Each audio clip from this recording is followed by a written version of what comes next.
কালকে তো তোমার আব্বু ফসা মাছ দিয়ে খাবাই দিছে, তো আজকে কি শাকসবজি সারি ফেলাই বলুন? কেন আপনি শাকসবজি খান না? খাইও না কিনলে না খাওয়ানোর কোনো কারণ আসেনি, কিন্তু নির্ভর করে কে তুলতেছে। তুমি তুলতেছো অবশ্যই খাইও।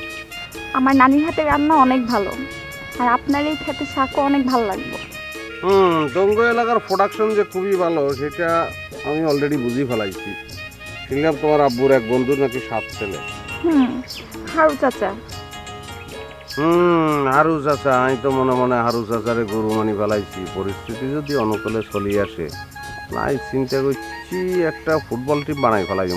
কেন কে কর তুই? অসভ্য। হারু চাচার বেলায় দোষ নাই, আর বেলায় অসভ্য কেন? আচ্ছা তো কেউ দেখে ফেলাইবো। কি দেখি ফেলাইলে সমস্যা, দেখি না ফেলাইলে সমস্যা নাই কেন? ছাড়েন না। সাথে নারী শোনো, একটা প্রশ্নের উত্তর দেওয়ান লাগবে। আমি রাস্তা দিয়ে আইও এই কথা চিন্তা করি তুই এখানে দাঁড়াই রয়েছিস, কি ঠিক না? না, ঠিক না।